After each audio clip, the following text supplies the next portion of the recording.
ನಮಸ್ಕಾರ ಸ್ನೇಹಿತರೆ. ಕೀಟಶಾಸ್ತ್ರದ ಪಾಠಗಳ ಸರಣಿನಲ್ಲಿ ಇವತ್ತು ಸ್ವಲ್ಪ ವಿಭಿನ್ನವಾದ ಪಾಠಗಳನ್ನು ಶುರು ಮಾಡೋಣ. ಇಷ್ಟು ದಿನ ನಾವು ಸಾಂಪ್ರದಾಯಿಕವಾಗಿ ಭಾಳಷ್ಟು ಜನರು ಬೆಳೆಯುವಂಥ ಬೆಳೆಗಳ ಬಗ್ಗೆ ಭಾಳಷ್ಟು ತಿಳ್ಕೊಂಡಿದ್ದೀವಿ. ಇವತ್ತಿನ ಒಂದು ತರಗತಿನಲ್ಲಿ ಮೇ ಬಿ ಇನ್ನೂ ಒಂದು 2 ತರಗತಿಗಳಲ್ಲಿ ಈ ಔಷಧೀಯ ಸಸ್ಯಗಳ ಬಗ್ಗೆ ತಿಳ್ಕೊಳ್ಳುವಂಥ ಒಂದು ಪ್ರಯತ್ನವನ್ನು ಮಾಡೋಣ. ಔಷಧೀಯ ಸಸ್ಯಗಳು ಮೂಲತಃ ಬಹುತೇಕ ಸಂದರ್ಭಗಳಲ್ಲಿ ಅವೇ ನಮಗೆ ಔಷಧಿ ಆಗ್ತವೆ, ಅಥವಾ ಅವುಗಳಿಂದ ನಾವು ನಮ್ಮ ಸಸ್ಯಗಳಿಗೆ, ದನ ಕರುಗಳಿಗೆ ಔಷಧಿಯನ್ನು ಬಳಸ್ಕೋತೀವಿ. ಅವಕ್ಕೆ ಯಾವುದು ಕೀಟಗಳು ಬರಲಿಕ್ಕಿಲ್ಲ ಅನ್ನುವಂಥದ್ದು ಭಾಳಷ್ಟು ಸಲ ನಮಗೆ ಅನಿಸುತ್ತೆ. ಆದರೆ ಅದು ಆ ರೀತಿಯಲ್ಲ. ನಿಸರ್ಗದಲ್ಲಿ ಎಲ್ಲ ಬಗೆಯ ಸಸ್ಯಗಳಿಗೂ ಒಂದಲ್ಲ ಒಂದು ಕನಿಷ್ಠ ಯಾವುದೂ ಒಂದು ಪೀಡೆರಹಿತ ಇಲ್ಲವೇ ಇಲ್ಲ. ಒಂದಲ್ಲ ಒಂದು ಕಾಲದಲ್ಲಿ, ಒಂದು ಕಾಲಘಟ್ಟದಲ್ಲಿ, ಅದು ಒಂದು ವಯೋಮಾನದಲ್ಲಿ ಈ ಒಂದು ಕೀಟಗಳ ಹಾಳಿಗೆ ಅಥವಾ ದಾಳಿಗೆ ತುತ್ತಾಗುವಂಥ ಸಾಧ್ಯತೆಗಳು ಭಾಳ ಹೆಚ್ಚಾಗಿದ್ದಾವೆ. ಮತ್ತು ಈಗ ಮೊದಲ ಆರಂಭಕ್ಕೆ ನಾವು ನಮ್ಮಲ್ಲಿ ಅತಿ ಹೆಚ್ಚು ಪ್ರಚಲಿತವಾಗಿರುವಂಥದ್ದು ಮತ್ತು ನಮ್ಮ ಕೃಷಿಗೆ ಅತಿ ಹೆಚ್ಚಾಗಿ ಈ ಕೀಟನಾಶಕಗಳಿಗೆ, ನೈಸರ್ಗಿಕ ಕೀಟನಾಶಕ ಅಂಥೇಳಿ ಏನು ನಾವು ಬಳಸ್ತಾ ಇದ್ದೀವೋ ಆ ಒಂದು ಬೆಳೆ ಮೋಸ್ಟ್ಲಿ ನಿಮ್ಮ ಗಮನಕ್ಕೆ ಈಗಾಗಲೇ ಬಂದಿದೆ. ಬೇವಿನ ಬೆಳೆನಲ್ಲಿ ಬರುವಂಥ ಕೀಟಗಳು, ಅದರಿಂದ ಬೆಳೆಗೆ ಏನು ನಷ್ಟ ಉಂಟಾಗ್ತದೆ ಅನ್ನೋದನ್ನು ತಿಳ್ಕೊಳ್ಳುವಂಥ ಪ್ರಯತ್ನವನ್ನು ಮಾಡೋಣ. ಬೇವು ನಮ್ಮ ಏನು ಉಷ್ಣವಲಯದ ಒಂದು ಪ್ರಮುಖ ಬೆಳೆ ಆಗಿದ್ದು ನೈಸರ್ಗಿಕವಾಗಿ ಇದು ಬಂದೇ ಬರುತ್ತೆ. ಮತ್ತು ಇತ್ತೀಚಿನ ದಿನಗಳಲ್ಲಿ ಅದನ್ನು ಔಷಧಿಯಾಗಿಯೂ ಕೂಡ ನಾವು ಕೃಷಿನಲ್ಲಿ ಅದನ್ನು ಹೆಚ್ಚಾಗಿ ಒಂದು ಗೊಬ್ಬರವಾಗಿ ಅಥವಾ ಕೀಟನಾಶಕ ತಯಾರು ಮಾಡಿಕೊಳ್ಳಲಿಕ್ಕೆ, ನೈಸರ್ಗಿಕ ಕೀಟನಾಶಕ ತಯಾರು ಮಾಡಲಿಕ್ಕೆ, ಅದಕ್ಕಿಂತ ಹೆಚ್ಚಾಗಿ ಈ ಬೇವಿನ ಎಣ್ಣೆ ಮತ್ತು ಬೀಜಕ್ಕೋಸ್ಕರ ಭಾಳ ಹೆಚ್ಚಾಗಿ ಅದನ್ನು ಬೆಳೆಸ್ತೀವಿ. ಅದರ ಜೊತೆಗೇ ನಮ್ಮ ಆಯುರ್ವೇದ ಅಥವಾ ಯುನಾನಿ ಪದ್ಧತಿಗಳಲ್ಲಿ ನಮ್ಮದೇ ಏನು ವೈದ್ಯ ಪದ್ಧತಿಗಳಿವೆ, ಅದರಲ್ಲೂ ಕೂಡ ಇದನ್ನು ಭಾಳ ವಿಶೇಷವಾಗಿ ಔಷಧ ಉದ್ದೇಶಕ್ಕೋಸ್ಕರ ನಮ್ಮ ಮನುಷ್ಯನಿಗಿರ್ಬೋದು ಅಥವಾ ನಮ್ಮ ಪಶು ಪ್ರಾಣಿಗಳಿಗಿರ್ಬೋದು ಭಾಳಷ್ಟು ಸಂದರ್ಭಗಳಲ್ಲಿ ನಾವು ಇದನ್ನು ಬಳಸ್ತೀವಿ. ಮತ್ತು ಭಾಳಷ್ಟು ರೈತಾಪಿ ಜನರು, ನೀವೆಲ್ರಿಗೂ ಗೊತ್ತಿರೋ ಹಾಗೆ, ನಮ್ಮ ದನ ಕರುಗಳಿಗೆ ಏನಾದರೂ ಆಹಾರದಲ್ಲಿ ಅಥವಾ ಹೊಟ್ಟೆನಲ್ಲಿ ಏನಾದರೂ ಹೆಚ್ಚು ಕಮ್ಮಿ ಆಯಿತು, ಅದೇನಾದರೂ ಸಂಕಟ ಪಡ್ತಾ ಇದೆ ಅಂತಂದರೆ ಕೆಲವೊಂದಷ್ಟು ಸಂದರ್ಭದಲ್ಲಿ ಈ ಹಸಿ ಬೇವಿನ ಸೊಪ್ಪನ್ನು ಅದಕ್ಕೆ ತಿನ್ನಿಸಿ, ಅದ್ರ ಜೊತೆಗೆ ಬೇರೆ ಏನೇನಾದರೂ ಸೇರಿಸ್ತಾರೆ, ಮೆಣಸು ಸೇರಿಸ್ಬೋದು, ಬೆಲ್ಲ ಸೇರಿಸ್ಬೋದು, ಕೊಬ್ಬರಿ ಸೇರಿಸ್ಬೋದು. ಅದ್ರ ಜೊತೆಗೆ ಸ್ವಲ್ಪ ಬೇವಿನ ಸೊಪ್ಪನ್ನು ಕೊಟ್ಟು ಅದನ್ನು ಕೆಟ್ಟಿರೋ ಹೊಟ್ಟೆಯನ್ನು ಸರಿ ಮಾಡುವಂಥ ಸಾಮರ್ಥ್ಯ ನಮ್ಮ ಜನಮಾನಸದಲ್ಲಿ ಮೂಡಿ ಬಂದಿದೆ. ಎಲ್ರಿಗೂ ಭಾಳಷ್ಟು ಸಲ ವೈದ್ಯರೇ ಬೇಕಾಗೋದಿಲ್ಲ, ಅವ್ರಿಗೆ ಸಾಮಾನ್ಯ ಜ್ಞಾನ ಇದೆ. ಯಾವುದೋ ಒಂದು ಬೇಡದ ವಿಷದ ಸಸ್ಯ ತಿಂದಿದೆ, ಅದು ಹೊಟ್ಟೆ ಕೆಟ್ಟಿದೆ, ಅದನ್ನು ಸುಸ್ತಾಗಿದೆ ಅಂದಾಗ ಅದನ್ನು ಚೇತರಿಸ್ಕೊಳ್ಳೋದಕ್ಕೋಸ್ಕರ ಈ ಬೇವಿನ ಸೊಪ್ಪನ್ನು ಕೊಡುವಂಥದ್ದು, ಅಥವಾ ಕೆಲವೊಂದು ಸಲ ಹೊಟ್ಟೆ ಹೊಬ್ಬರ ಬಂದಾಗ್ಲೂ ಸಹ ಅದಕ್ಕೆ ಬೇವಿನ ಸೊಪ್ಪನ್ನು, ಅದ್ರ ಜೊತೆಗೆ ನಮ್ಮ ವೀಳ್ಯದೆಲೆ ಅಥವಾ ಬೆಲ್ಲ, ಕೊಬ್ಬರಿ, ನಾನು ಆಗಲೇ ಹೇಳ್ದಂಗೆ ಇವುಗಳ ಒಂದು ಮಿಶ್ರಣವನ್ನು ನಮ್ಮ ರೈತ ಬಾಂಧವರಿಗೆ ಭಾಳಷ್ಟು ಜನಕ್ಕೆ ಜನಮಾನಸದಲ್ಲಿ ಅದು ಮೂಡ್ಕೋತಾ ಬಂದಿದ್ದು ಒಂದು ಜಾನಪದ ವೈದ್ಯ ಪದ್ಧತಿ ಅಂತಲೇ ಹೇಳ್ಬೋದು. ಅದನ್ನು ನಮ್ಮ ವೈದ್ಯರು ಕೂಡ ವೈದ್ಯಶಾಸ್ತ್ರದಲ್ಲಿ ಭಾಳ ಚೆನ್ನಾಗಿ ಕೂಡ ಬಳಸ್ತಾ ಇದ್ದಾರೆ. ಆ ಕಾರಣದಿಂದ ಈ ಬೇವಿನ ಕೀಟಗಳಿಗೆ, ಬೇವಿನ ಸಸ್ಯಗಳಿಗೆ ಬರುವಂಥ ಕೀಟಗಳು ಯಾವುವು ಅನ್ನುವಂಥ ತಿಳ್ಕೊಳ್ಳುವಂಥ ಪ್ರಯತ್ನವನ್ನು ಮಾಡೋಣ. ಭಾಳಷ್ಟು ಸಲ ನಾವು ಭಾಳಷ್ಟು ಬೆಳೆಗಳಲ್ಲಿ ಅತ್ಯಂತ ಪ್ರಮುಖ ಕೀಟ ನಮ್ಮ ಸೀಬೆ ಗಿಡ ಇರ್ಬೋದು, ಅಥವಾ ನಮ್ಮ ಗೇರು ಬೀಜ ಇರ್ಬೋದು, ಅಥವಾ ಇತ್ತೀಚಿನ ದಿನಗಳಲ್ಲಿ ಭಾಳ ಮುನ್ನೆಲೆಗೆ ಬರ್ತಾ ಇರುವಂಥ ಕೋಕೋ ಗಿಡ ಇರ್ಬೋದು. ಇವುಗಳ ಪ್ರಮುಖ ಶತ್ರು ಅಂತೇಳಿ ನಾವು ಕರೆಯುವಂಥ ಒಂದು ಕೀಟ ಅಂದರೆ ಅದು ಟೀ ಸೊಳ್ಳೆ. ಆ ಟೀ ಸೊಳ್ಳೆಗೆ ಮತ್ತು ನಮ್ಮ ಬೇವಿಗೆ ಭಾಳಷ್ಟು ಅವಿನಾಭಾವವಾದಂಥ ಸಂದರ್ಭ ಇದೆ. ಭಾಳಷ್ಟು ಸಂದರ್ಭದಲ್ಲಿ ಆ ಕೀಟಗಳ, ಆ ಸಸ್ಯಗಳನ್ನು ನಮ್ಮ ಪರಿಸರದಲ್ಲಿ ನಿರ್ವಹಣೆ ಮಾಡಬೇಕಾದ್ರೆ, ಈ ಟೀ ಸೊಳ್ಳೆಯನ್ನು ನಿರ್ವಹಣೆ ಮಾಡಬೇಕಾದ್ರೆ ತಮ್ಮ ತೋಟದ ಅಕ್ಕಪಕ್ಕದಲ್ಲಿ ಬೇವಿನ ಗಿಡ ಇದೆಯಾ ನೋಡಿ ಪರೀಕ್ಷಿಸಿ. ಅದಿತ್ತು ಅಂತಂದರೆ ಅದರ ಬಗ್ಗೆ, ಅದರಲ್ಲಿ ಇದರ ಚಟುವಟಿಕೆ ಗಮನಿಸ್ತಾ ಇರಿ. ಅದೊಂದು ನಿಮಗೆ ಮುನ್ಸೂಚನೆ ಕೊಡುತ್ತೆ. ಅನಿವಾರ್ಯ ಸಂದರ್ಭಗಳಲ್ಲಿ ಆದಷ್ಟು ಇವುಗಳನ್ನು ನಮ್ಮ ತೋಟದ ಪರಿಸರದಲ್ಲಿ ಬೇವನ್ನು ಇಟ್ಕೋಬೇಡಿ ಅಂತಲೇ ನಾನು ಹೇಳ್ತೀನಿ. ಇದು ಒಂದು ಕೀಟ. ಇನ್ನೊಂದು ಕೀಟನ ತದನಂತರ ನಾನು ಹೇಳ್ತೀನಿ.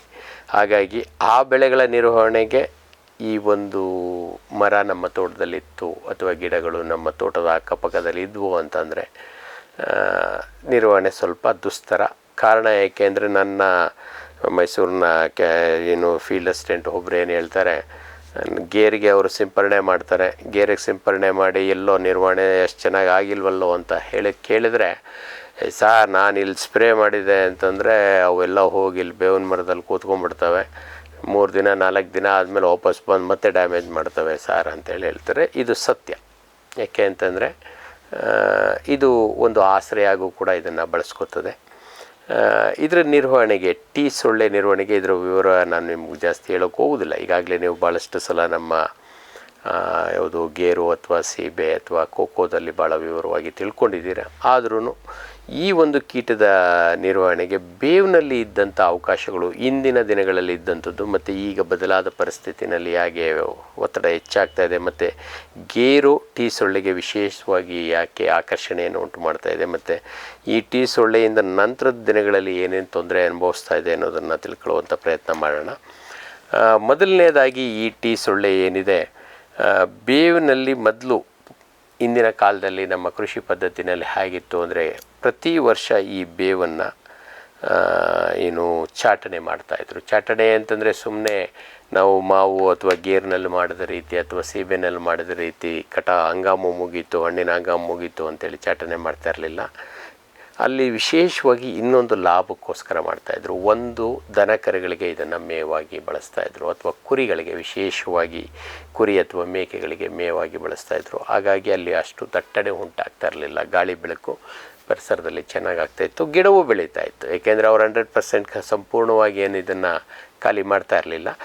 ಯಾವಾಗ ದನ ಕರುಗಳಿಗೆ ಮೇವಿನ ಅವಶ್ಯಕತೆ ಇದೆ, ಎಲ್ಲೋ ಮಳೆ ಬಂತು, ದನಕ್ಕೆ ಹುಲ್ಲು ಕೊಯ್ಲಿಕ್ಕೆ ಆಗೋದಿಲ್ಲ ಅಂದಾಗ ಈ ಒಂದು ಇದನ್ನು ತೊಗೊಬಂದು ಸ್ವಲ್ಪ ಜಾಡಿಸಿದ್ರೆ ಅದರಲ್ಲಿರುವಂಥ ನೀರು ಹೋಗ್ತಿತ್ತು, ತೊಗೊಬಂದು ತಮ್ಮ ದನ ಕರುಗಳಿಗೆ ಹಾಕೋತಿದ್ರು.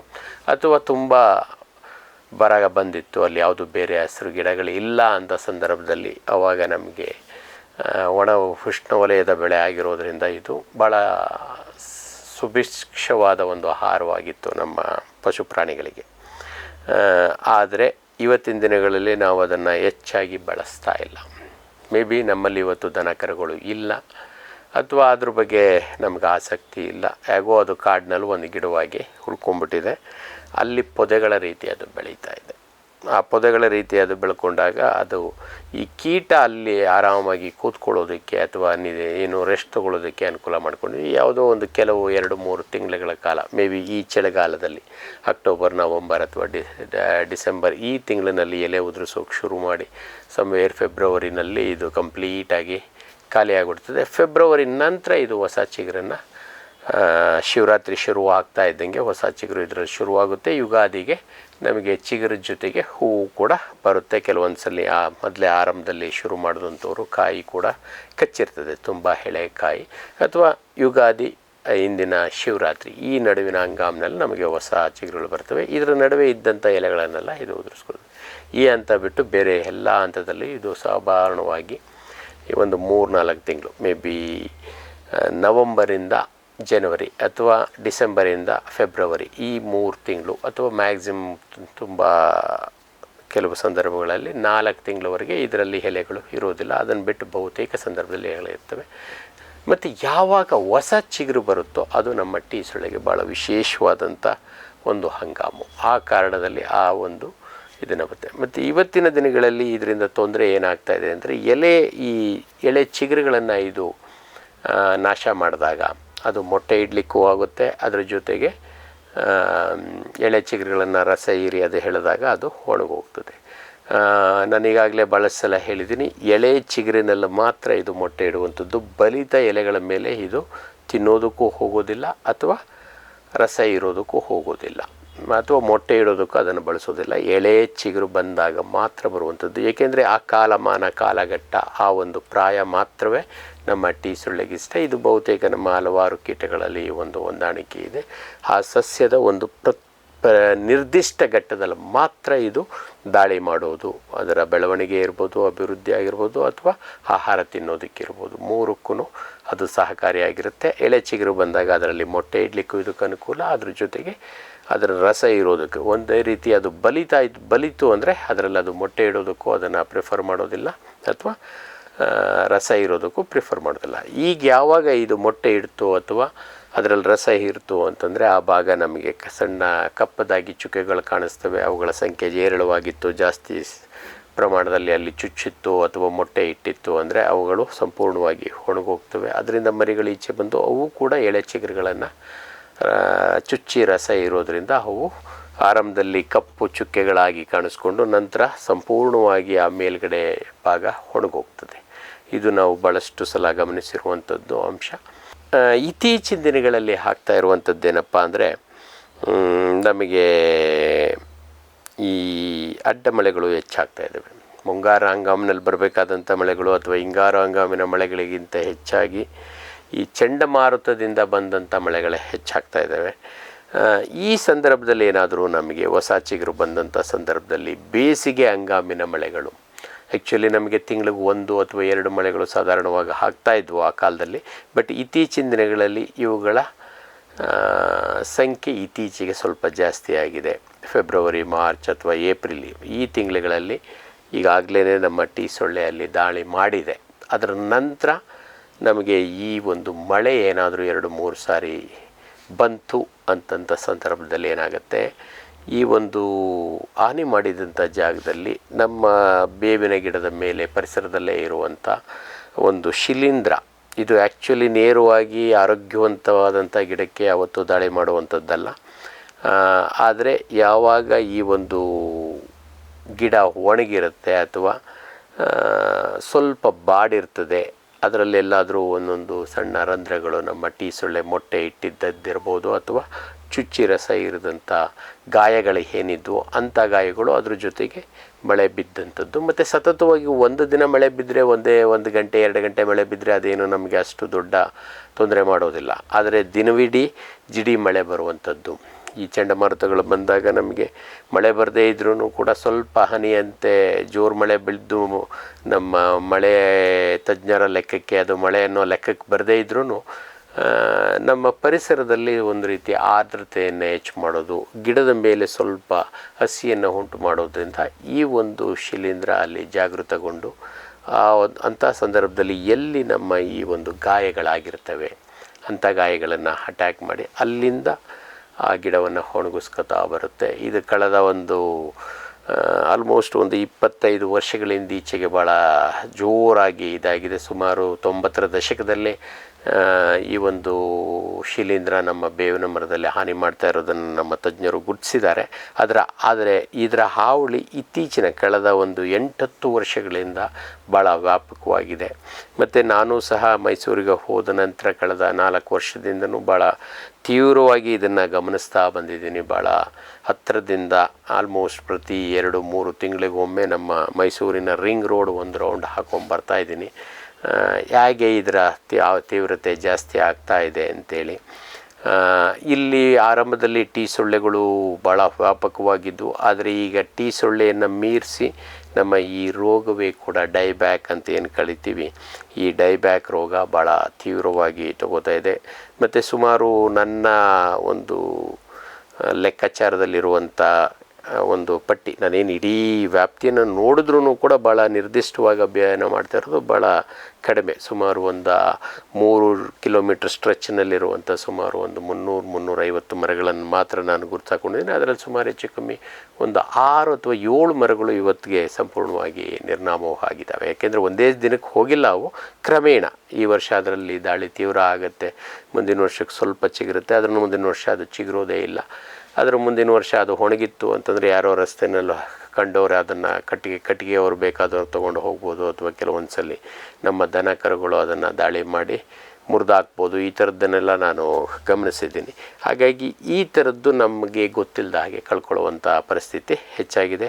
ಹಾಗಾಗಿ ಈ ಟೀ ಸೊಳ್ಳೆಯನ್ನು ನಿರ್ವಹಣೆ ಮಾಡಲಿಕ್ಕೆ ಬೇವಿನ ಮರದಲ್ಲಿ ನಮಗಿರುವಂಥ ಒಂದೇ ಒಂದು ಆಯ್ಕೆ, ಸರಳವಾದ ಆಯ್ಕೆ ಅಂತಂದರೆ ಆದಷ್ಟು ಅಕ್ಟೋಬರ್ ನವಂಬರ್ ತಿಂಗಳುಗಳಲ್ಲಿ ಒಂದು ರೆಂಬೆ ಕೆಂಬುಗಳನ್ನು ಸವರಿ ಚಾಟನೆ ಮಾಡಿ ಅದರಲ್ಲಿ ದಟ್ಟವಾದ ರೆಂಬೆ ಇದು ಬರದ ರೀತಿ ನಾವು ನೋಡಿಕೊಂಡ್ರೆ ಅದು ಮುಂದೆ ಹೊಸ ಚಿಗುರು ಬರುವಂಥ ಕಾಲಕ್ಕೆ ಕರೆಕ್ಟಾಗಿ ಬಂದು ನಮಗೆ ಈ ಒಂದು ಟೀ ಸೊಳ್ಳೆಗೆ ಬೇಕಾದಂಥ ಪೂರಕವಾದ ಒಂದು ವಾತಾವರಣ ಅಥವಾ ಮೈಕ್ರೋ ಕ್ಲೈಮೇಟನ್ನು ನಮ್ಮ ಬೇವಿನ ಮರದಲ್ಲಿ ಇಲ್ದಾಗೆ ಅದು ನೋಡಿಕೊಳ್ಳುತ್ತೆ. ಆ ಒಂದು ಮರಗಳು ಯಾವಾಗಲೂ ದಟ್ಟವಾಗಿ ಇಲ್ಲದೇ ಇರೋ ರೀತಿ ನೋಡ್ಕೊಳ್ಳೋದ್ರಿಂದ ನಾವು ಈ ಮರವನ್ನು ರಕ್ಷಣೆ ಮಾಡಿಕೊಳ್ಳಿಕ್ಕೆ ಇರುವಂಥ ಅತ್ಯಂತ ಪರಿಣಾಮಕಾರಿಯಾದಂಥ ಒಂದು ಅವಕಾಶ ಇದೆ. ಇದು ಹಿಂದೆ ಇತ್ತು, ಆದರೆ ಆವಾಗ ನಾವು ಅದನ್ನು ದನಕರುಗಳಿಗೆ ಮೇವಾಗಿ ಬಳಸ್ಕೊತಾ ಇದ್ವಿ. ಆದರೆ ಇವತ್ತು ದನಕರುಗಳು ಇಲ್ಲ ಅಂತೇಳಿ ಚಿಂತೆ ಮಾಡೋದು ಬೇಡ, ಅದನ್ನು ಕಟ್ಟಿಗೆ ಮಾಡಿಕೊಂಡು ನಾವು ಗೊಬ್ಬರವಾಗಿ ನಾವು ಇದನ್ನು ಬಳಸ್ಕೊಳ್ಳೋದಕ್ಕೆ ಅವಕಾಶವಿದೆ. ನೀವು ಅದನ್ನು ನೇರವಾಗಿ ಗೊಬ್ಬರವಾಗಿ ಬಳಸ್ಕೋಬೋದು ಅಥವಾ ಎರೆಹುಳುಗಳಿಗಾದರೂ ಹಾಕಿ ಅದನ್ನು ಬಳಸ್ಕೊಳ್ಳಲಿಕ್ಕೆ ಅವಕಾಶ ಇದೆ. ಫ್ಯೂಚರ್ ಬಯೋಟೆಕ್ ಸಾವಯವ ಕೃಷಿಯ ವೇಗವರ್ಧಕ. ಪೋಷಕಾಂಶ ಪೂರೈಕೆಗೆ ಎನ್ಪಿಕೆ ಕಲ್ಚರ್, ವ್ಯಾಮ್, ಪಿಎಸ್ಪಿ ಮತ್ತು ಕೆಎಂಬಿ. ಜೈವಿಕ ರೋಗ ಕೀಟ ನಿಯಂತ್ರಣಕ್ಕೆ ಟ್ರೈಕೋಡರ್ಮಾ, ಸೂಡೋಮೊನಾಸ್. ಸಾವಯವ ಗೊಬ್ಬರ ಉತ್ಪಾದನೆಗೆ ಕಾಂಪೋಸ್ಟ್ ಕಲ್ಚರ್. ಹೂವು ಕಾಯಿ ಉದುರುವ ಸಮಸ್ಯೆಗೆ ಕಾಮಧೇನು ಮತ್ತು ಸತ್ವ. ಮಣ್ಣಿನ ಆರೋಗ್ಯ ವೃದ್ಧಿಗೆ ಫ್ಯೂಚರ್ ಬಯೋಟೆಕ್, ಧಾರವಾಡ.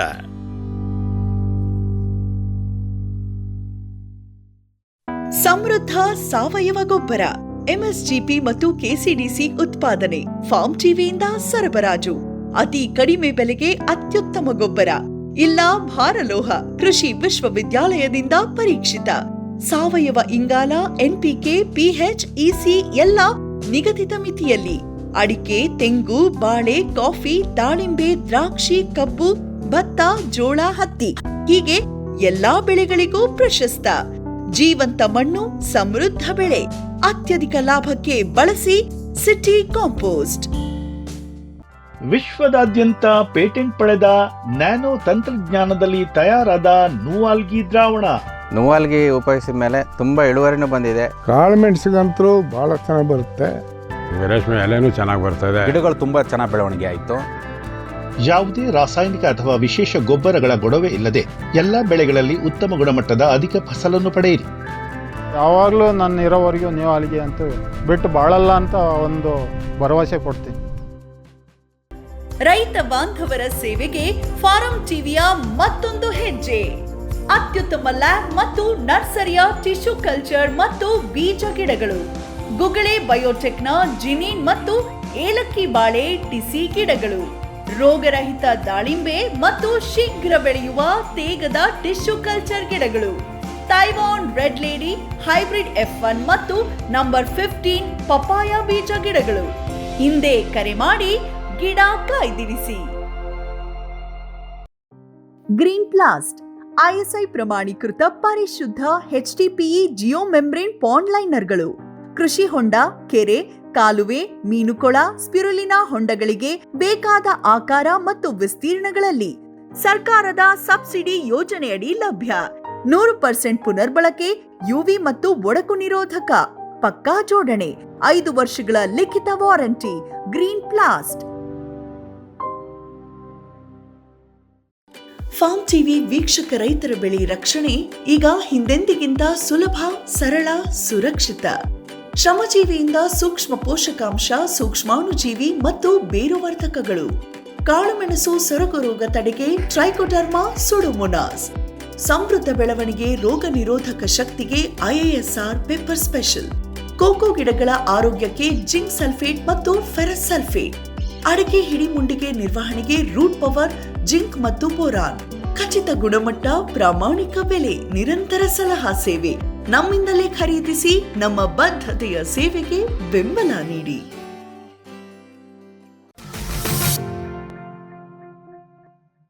ಇನ್ನು ಬೇವಿನಲ್ಲಿ ಬರುವಂಥ ಇನ್ನೊಂದು ಅತ್ಯಂತ ಪ್ರಮುಖ ಕೀಟ, ಸಾಧಾರಣವಾಗಿ ಯಾರೂ ಇದನ್ನು ನಂಬೋದಿಲ್ಲ, ಗೊಣ್ಣೆ ಹುಳು. ಭಾಳಷ್ಟು ಸಲ ಗೊಣ್ಣೆ ಹುಳು ನಿರ್ವಹಣೆ ಬಗ್ಗೆ ನನ್ನ ತರಗತಿಗಳಲ್ಲಾಗಿರ್ಬೋದು ಅಥವಾ ನಮ್ಮ ಹೆಗಡೆ ಸಾಹೇಬ್ರ ಜೊತೆ ನಾವು ಇಬ್ಬರು ಕೂತ್ಕೊಂಡಾಗ ಭಾಳಷ್ಟು ಈ ಬಗ್ಗೆ ಭಾಳ ವಿವರವಾಗಿ ಚರ್ಚೆ ಮಾಡಿದ್ದೀವಿ. ನಮ್ಮ ಈ ಬಯಲು ಸೀಮೆನಲ್ಲಿ ಬರುವಂಥ, ಅದರಲ್ಲೂ ಪ್ರಮುಖವಾಗಿ ಹೊಲೋಟ್ರಕ್ಕಿಯ ಸೆರೆಟ ಇರ್ಬೋದು, ಅಪಗೋನಿಯಾ ಇರ್ಬೋದು, ಈ ಒಂದು ಜಾತಿಯ ಏನು ಗೊಣ್ಣೆ ಹುಳುಗಳಿಗೆ ನಮ್ಮ ಬೇವು ಭಾಳ ಪ್ರಿಯವಾದ ಸಸ್ಯ. ಅದ್ರ ಜೊತೆಗೆ ಇದಕ್ಕಿಂತ ಎಲ್ಲದಕ್ಕಿಂತ ಹೆಚ್ಚಾಗಿ ನನ್ನ ಸ್ವಂತ ಅಣ್ಣ, ಅವನು ಸಹ ನಮ್ಮ ಒಂದು ಜಮೀನಿನ ಒಂದು ಭಾಗದಲ್ಲಿ ಅಕ್ಕಪಕ್ಕದ ರೈತರು ಆ ಬೇವಿನ ಮರ ತೆಗೆಸಲು ಭಾಳ ಒತ್ತಾಯ ಮಾಡ್ತಾ ಇದ್ದಾರೆ. ಅದರಿಂದಾಗಿ ನಮಗೆ ಗೊಂಡೆ ಹುಳುವಿನ ಬಾಧೆ ಹೆಚ್ಚಾಗ್ತಾ ಇದೆ ಅನ್ನುವಂಥದ್ದನ್ನು ಕೂಡ ಇದನ್ನು ಇದು ಸತ್ಯ.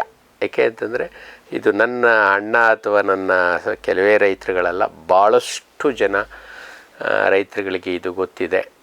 ಅದನ್ನು ನಿರ್ವಹಣೆ ಮಾಡಿಕೊಳ್ಳಿಕ್ಕೆ ನಮಗಿರುವಂಥ ಅವಕಾಶ ಏನಂತಂದರೆ ಅತಿ ಹೆಚ್ಚಿನ ಸಂಖ್ಯೆಯ ಈ ಬೇವಿನ ಗಿಡಗಳಿಗೆ ಒಂದೇ ಒಂದು ದಿನ ಅಥವಾ 2 ದಿನ ಮಾತ್ರ ಬರುವಂಥದ್ದು. ಈಗಾಗಲೇ ನಾನು ನಿಮಗೆ ಗೊಂಡೆ ಹುಳುವಿನ ನಿರ್ವಹಣೆಯಲ್ಲಿ ಭಾಳಷ್ಟು ವಿವರವಾಗಿ ಹೇಳಿದ್ದೀನಿ. ಮುಂಗಾರು ಮಳೆ ಬಿದ್ದ ರಾತ್ರಿ ಏನಾದರೂ ಸಾಯಂಕಾಲ 5-6 ಗಂಟೆ ಒಳಗೇ ಮಳೆ ಬಿತ್ತು ಅಂದರೆ ಅವತ್ತು ಸಂಜೆ 7 ಗಂಟೆಗೆ ದುಂಬಿ ಮೇಲೆ ಬಂದ್ಬಿಡುತ್ತೆ.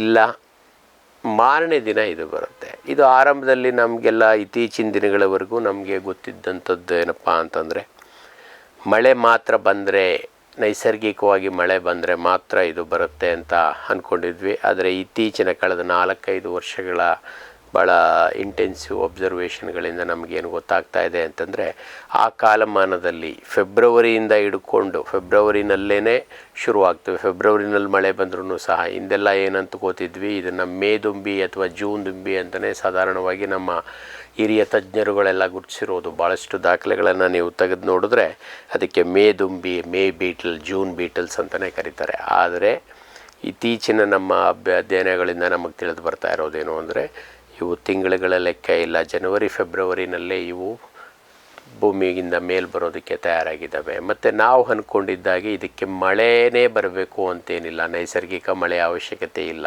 ಇವತ್ತಿನ ದಿನಗಳಲ್ಲಿ ನಮ್ಮ ಬದಲಾದ ಆಯಿ ನೀರು ಕೂಡ ಇದಕ್ಕೆ ಸಹಾಯ ಮಾಡ್ತಾ ಇದೆ. ಆದರೆ ಆಯಿ ನೀರಿಗಿಂತ ಹೆಚ್ಚಾಗಿ ಯಾರು ರೈನ್ ಗನ್ಗಳು ಅಥವಾ ಸ್ಪ್ರಿಂಕ್ಲರ್ಗಳನ್ನು ಬಳಸ್ಕೊಂಡು ನೀರಾವರಿ ಮಾಡ್ತಾ ಇದ್ದಾರೆ, ಇದನ್ನು ನಾವು ಭಾಳ ವಿಶೇಷವಾಗಿ ನಮ್ಮ ಶುಂಠಿನಲ್ಲಿ ವಿಶೇಷವಾಗಿ ಅಧ್ಯಯನ ಖಚಿತಪಡಿಸಿದೆ. ಮಳೆ ಬಂದಿಲ್ಲ ಆದರೂ ಅವರು ಶುಂಠಿ ನಾಟಿ ಮಾಡಿದರೆ ಅವರ ಒಂದು ಶುಂಠಿ ತೋಟದಲ್ಲಿ ನಮಗೆ ಗೊಂಡೆ ಹುಳುವಿನ ಬಾಧೆ ತದನಂತರ ಕಾಣಿಸ್ಕೊಂಡಿದೆ. ಹಾಗಾಗಿ ಇದು ಭಾಳ ಹಿಂದೆ ಇದ್ದಂತೆ ಕಾಲದ ಒಂದು ಅವಶ್ಯಕತೆ ಅಥವಾ ಮಳೆಯ ಅವಶ್ಯಕತೆ ಏನೂ ಇಲ್ಲ. ನಮ್ಮ ಕೃಷಿ ಪದ್ಧತಿಗಳಿಗೆ ಅದು ಸಹ ಹೊಂದ್ಕೊಂಡು ಬದುಕುವಂಥದ್ದನ್ನು ಅಭ್ಯಾಸ ಮಾಡಿಕೊಂಡಿದೆ ಅಂತೇಳಿ ನಾನು ಹೇಳಲಿಕ್ಕೆ ಇಷ್ಟಪಡ್ತೀನಿ. ಹಾಗಾಗಿ ಇದು ಒಂದು ರಾತ್ರಿ ಅಥವಾ 2 ರಾತ್ರಿ, ಕೆಲವೇ ಅಪರೂಪ ಸಂದರ್ಭಗಳಲ್ಲಿ ಇವು ಒಂದು 10-15 ದಿನಗಳ ರಾತ್ರಿಗಳವರೆಗೂ ಕೂಡ ಬರ್ತದೆ. ಇದು ಈ ಒಂದು ಬೇವಿನ ಎಲೆಗಳನ್ನು ತಿಂದು ನಷ್ಟ ಮಾಡೋದರಿಂದ ನಮಗೆ ಬೇವನ್ನು ಒಂದು ವೈದ್ಯಕೀಯ ಉದ್ದೇಶಕ್ಕೋಸ್ಕರ ಬಳಸ್ತಾ ಇದ್ದಾಗ ನಮಗೆ ಎಲೆಗಳ ನಾಶ ಆಗುತ್ತೆ. ಅದ್ರ ಜೊತೆಗೆ ಅದರಿಂದ ಬರಬೇಕಾದಂಥ ಹೂಗಳು ತೊಂದರೆ ಆಗ್ಬೋದು ಅಥವಾ ಕಾಯಿಗಳು ಬೆಳವಣಿಗೆ ಆಗದೆ ಇರ್ಬೋದು, ಕಾಯಿ ಕಚ್ಚಿದರೆ. ಏಕೆಂದರೆ ಭಾಳಷ್ಟು ಸಂದರ್ಭಗಳಲ್ಲಿ ಈ ದುಂಬಿಗಳು ಬರುವಷ್ಟೊತ್ತಿಗೆ ನಮಗೆ ಹೂ ಕಾಲ ಮುಗಿದು ಎಲೆಗಳು ಬಂದಿರ್ತವೆ. ಎಲೆಗಳನ್ನು ಇದು ತಿಂದು ಅಂತಂದರೆ ಕಾಯಿಗಳ ಬೆಳವಣಿಗೆ ಅಷ್ಟು ಚೆನ್ನಾಗಾಗದೇ ಇರ್ಬೋದು. ಅಥವಾ ಇವತ್ತಿನ ದಿನಗಳಲ್ಲಿ ಈ ಬೇವಿನ ಬೀಜದ ಅಥವಾ ಎಣ್ಣೆಯ ಗುಣಮಟ್ಟ ಕೂಡ ಕಡಿಮೆ ಆಗುವಂಥ ಸಾಧ್ಯತೆ ಇದೆ. ಬೇವಿನ ಬೀಜ ತೂಕ ಕಳ್ಕೊಬೋದು, ಅದರಿಂದ ತೆಗೆದಂಥ ಎಣ್ಣೆ ಇಳುವರಿ ಅಷ್ಟು ನಮಗೆ ಸಿಗದೇ ಇರ್ಬೋದು. ಇವುಗಳ ಯಾವುದೂ ಇನ್ನೂ ಅಷ್ಟು ದೊಡ್ಡ ಪ್ರಮಾಣದಲ್ಲಿ ಅಧ್ಯಯನಗಳಾಗಿಲ್ಲ. ಏಕೆ ಅಂತಂದರೆ ಈ ಒಂದು ವಿಜ್ಞಾನಕ್ಕೆ ನಾವಿನ್ನೂ ಹೊಸದಾಗಿ ತೆರೆದುಕೋತಾ ಇದ್ದೀವಿ. ನಮಗೂ ಸಹ ಇದು ಹೊಸದು. ಇವೆಲ್ಲ ಸಾಧ್ಯತೆಗಳು ಇದೆ. ಏಕೆ ಅಂತಂದರೆ ಯಾವುದೇ ಒಂದು ಬೆಳೆ ಬೆಳಿಬೇಕಾದ್ರೆ ಸಮೃದ್ಧವಾದ ಎಲೆಗಳಿರಬೇಕು. ಎಲೆಗಳಿದ್ದರೆ ಕಾಯಿಗಳು ಅದರಲ್ಲಿ ಚೆನ್ನಾಗಿ ಅಥವಾ ಹಣ್ಣುಗಳು ಚೆನ್ನಾಗಿ ಬೆಳ್ಕೋತವೆ. ಈ ಬೇವಿನ ಬೀಜದ ಕಾಯಿ ಚೆನ್ನಾಗಿ ಬೆಳೀಲಿಲ್ಲ ಅಂದರೆ ಆಟೋಮೆಟಿಕ್ಕಾಗಿ ನಮಗೆ ತೂಕದ ಇಳುವರಿ ಕಡಿಮೆ ಆಗುತ್ತೆ. ತೂಕದಕ್ಕೆ ಜೊತೆಗೆ ನಮಗೆ ಒಳಗಡೆ ಇರುವಂಥ ಎಣ್ಣೆಯ ಅಂಶವೂ ಕೂಡ ಕಡಿಮೆ ಆಗುತ್ತೆ. ತದನಂತರ ಇದನ್ನು ಎಣ್ಣೆ ತಗೊಂಡ್ಮೇಲೆ ಅದನ್ನು ಏನು ಹಿಂಡಿಯನ್ನು ನಾವು ಉಪಯೋಗಿಸ್ಕೋತೀವಿ, ಹಿಂಡಿಯ ಗುಣಮಟ್ಟ ನಮಗೆ ಭಾಳ ತೊಂದರೆ ಆಗುತ್ತೆ. ಆ ಕಾರಣಗಳಿಂದ ನಾವು ಇದನ್ನು ನಿರ್ವಹಣೆಗೆ ಅತ್ಯಂತ ಸರಳ ಗೊಂಡೆ ಹುಳುವಿನ ನಿರ್ವಹಣೆಗೆ ನಿಮ್ಗೆ ಈಗಾಗಲೇ ಭಾಳಷ್ಟು ಜನಕ್ಕೆ ಗೊತ್ತಿರುವಂಥದ್ದು ಸರಳ ವಿಧಾನ ಏನಪ್ಪ ಅಂತಂದರೆ ಬೆಳಕಿನ ಬಲೆ. ಇದನ್ನೇನು ವರ್ಷವು ಪೂರ್ತಿ ನೀವು ಇಡಬೇಕಾಗಿಲ್ಲ, ಕೇವಲ ಮುಂಗಾರು ಹಂಗಾಮು ಬೇಸಿಗೆ ಹಂಗಾಮಿನಲ್ಲಿ ಇಟ್ಟರೆ ಸಾಕು. ಇನ್ನೇನು ಮಳೆ ಬರುತ್ತೆ, ಬೇಸಿಗೆ ಮಳೆ ಬರ್ತದೆ ಅಂಥೇಳಿ ನಿಮ್ಮ ಪರಿಸರದಲ್ಲಿ ಎಲ್ಲೋ ಒಂದು ಸಣ್ಣ ಬೆಳಕಿನ ಬಲೆಯನ್ನು ರಾತ್ರಿ ಇಟ್ಕೊಂಡ್ರೆ ಸಾಕು. 1 ಎಕರೆಗೆ ಭಾಳಷ್ಟು ದೊಡ್ಡ ಸಂಖ್ಯೆಯ ಕೀಟಗಳನ್ನು ನೀವು ಇದನ್ನು ಒಂದು ಮಾನಿಟರಿಂಗ್ ಟೂಲ್ ಆಗಿ ನೀವು ಆರಂಭದಲ್ಲಿ ಎಕರೆಗೆ 1 ಇಟ್ಕೊಂಡಿರ್ಬೋದು. ಅಕಸ್ಮಾತ್ ನಾಳೆ ಇವತ್ತು ಮಳೆ ಬರುತ್ತೆ ಅಥವಾ ನಾಳೆ ಮಳೆ ಬರುತ್ತೆ ಅಂತ ಈಗ, ಏಕೆಂದರೆ ನಮ್ಮಲ್ಲಿರುವಂಥ ಒಂದು ಏನು ಹವಾಮಾನ ಮುನ್ಸೂಚನೆಗಳು ಭಾಳಷ್ಟು ನಿಖರತೆ ಹೆಚ್ಚಿದೆ, ಭಾಳ ಹಿಂದಿನಿಲ್ಲ. ಕಳೆದ ಒಂದು 10, 15, 20 ವರ್ಷಗಳಿಗೆ ಕಂಪೇರ್ ಮಾಡಿದ್ರೆ ಇವತ್ತಿನ ಪ್ರಿಸಿಷನ್ ನಿಮಗೆ ಈವನ್ ನಿಮ್ಮ ಮೊಬೈಲ್ನಲ್ಲಿ ಕಾಣಿಸುತ್ತೆ. ನೀವು ಅದಕ್ಕೆ ವಿಶೇಷವಾದ ಆ್ಯಪ್ಗಳು ಹಾಕೋಬೇಕಾಗಿಲ್ಲ. ಬೈ ಡಿಫಾಲ್ಟ್ ನಿಮ್ಮ ಮೊಬೈಲ್ನಲ್ಲಿ ಆ ಗೂಗಲನ್ನು ಓಪನ್ ಮಾಡಿಕೊಂಡ್ರೆ ತನ್ನಿಂತಾನೇ ಇವತ್ತು ನಿಮ್ಮ ಸ್ಥಳೀಯವಾಗಿ ನಿಮ್ಮ ಹತ್ತಿರದ ಒಂದು ವೆದರ್ ಸ್ಟೇಷನ್ ಏನಿರುತ್ತೆ ನಮ್ಮ IMD ಅವರು ಇನ್ಸ್ಟಾಲ್ ಮಾಡಿರೋದು, ಅದರಿಂದ ಅವರು ತೊಗೊಂಡು ನಿಮಗೆ ಇನ್ಫಾರ್ಮೇಷನ್ ಕೊಡ್ತಾರೆ. ಮಳೆ ಬರುವ ಸಾಧ್ಯತೆ ಎಷ್ಟು % ಇದೆ ಅಂತೇಳಿ ಅದನ್ನು ನೋಡಿಕೊಂಡು ನೀವು ಬೆಳಕಿನ ಬಲೆಯನ್ನು ನಿಮ್ಮ ಹೊಲದಲ್ಲಿ ಸ್ಥಾಪಿಸೋದ್ರಿಂದ ಭಾಳ ಅನುಕೂಲ. ಈ ಬೆಳಕಿನ ಬಲೆಗೆ ಮೊದಲಿನ ಹಾಗೆ ವಿದ್ಯುತ್ ಬೇಕಾಗಿಲ್ಲ. ವಿದ್ಯುತ್ತಿನ ಬದಲು ನಾನೀಗಾಗಲೇ ಹೇಳಿದಾಗೆ ಸೋಲಾರ್ ಬೆಳಕಿನ ಬಲೆಗಳನ್ನು ಬಳಸ್ಕೋಬೋದು. ಆಗಲಿಲ್ಲ ಅಂದರೆ ಹೊಲದಲ್ಲಿ ಯಾವುದೋ ಒಂದು ಮೂಲೆಯಲ್ಲಿ ಈ ಒಂದು ದುಂಬಿ ಬೆಳಕಿಗೆ ಆಕರ್ಷಿತವಾಗುವಂಥ ಒಂದು ವಿಶೇಷವಾದ ವೀಕ್ನೆಸ್ಸನ್ನು ಹೊಂದಿರೋದ್ರಿಂದ ಅದನ್ನು ಬಳಸ್ಕೊಂಡು ಎಲ್ಲೋ ಒಂದು ಮೂಲೆಯಲ್ಲಿ ಒಂದು ಅಥವಾ ಹೊಲದ ಮಧ್ಯದಲ್ಲಿ ಬೇರೆ ಬೆಳೆಗಳಿಗೆ ಯಾವುದು ತೊಂದರೆ ಆಗದ ರೀತಿ ಕಳೆ ಕಸಗಳಿಗೆ ಸ್ವಲ್ಪ ಸಾಯಂಕಾಲ 6ರಿಂದ 7 ಅಥವಾ 7ರಿಂದ 8, ಸಾಧಾರಣವಾಗಿ 7ರಿಂದ 8 ಭಾಳ ಪರಿಣಾಮಕಾರಿ. ಏಕೆ ಅಂತಂದರೆ ಬೇಸಿಗೆನಲ್ಲಿ ಕತ್ತಲಾಗೋದು ಸ್ವಲ್ಪ ತಡ. 7 ಗಂಟೆ ಮೇಲೆ ನೀವು ಬೆಂಕಿ ಹಾಕಿದ್ರೆ ಆ ದುಂಬಿಗಳು ಆಕರ್ಷಿತವಾದವು. ಮೊದಲು ಅಲ್ಲಿ ಆಹಾರ ತಿನ್ನೋದಕ್ಕೆ ಬೇವಿನ ಎಲೆ ಕಡೆ ಹೋಗೋ ಬದಲು ಎಲೆ ಮೇಲಿಂದನೂ ಕೂಡ ಬೆಂಕಿ ಕಡೆ ಹೋಗುವಂಥದ್ದು.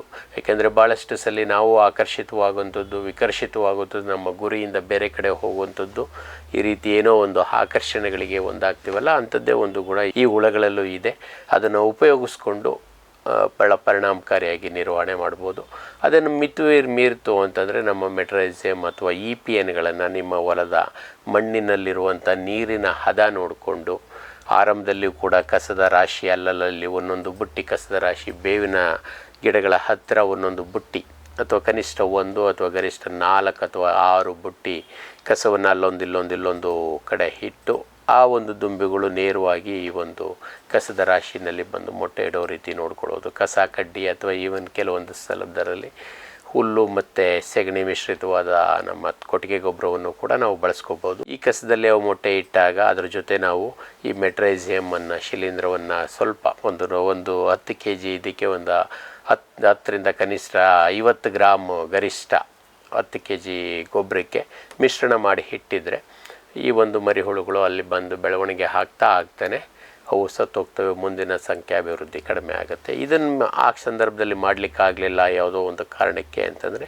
ತದನಂತರ ಅದನ್ನು ಅಟ್ಲೀಸ್ಟ್ ಮೇ ಜೂನ್ ತಿಂಗಳಿನಲ್ಲಿ ನೀವು ಉಳುಮೆ ಮಾಡಬೇಕಾದ್ರೆ ಇದನ್ನು ಭೂಮಿಗೆ ಸೇರಿಸೋದು ಭಾಳ ಅತ್ಯಂತ ಪರಿಣಾಮಕಾರಿ. ಅಥವಾ ಜೂನ್ ಜುಲೈ ಒಳಗೂ ಸಹ ನೀವು ಮೆಟ್ರೈಸಿಯಮನ್ನು ಎಕರೆಗೆ 10 kg ನೀವು ಬಳಸೋದ್ರಿಂದ ಅತ್ಯಂತ ಪರಿಣಾಮಕಾರಿಯಾಗಿ ಈ ಒಂದು ಗೊಣ್ಣೆ ಹುಳುಗಳನ್ನು ನಿರ್ವಹಣೆ ಮಾಡಲಿಕ್ಕೆ ಸಾಧ್ಯ ಇದೆ.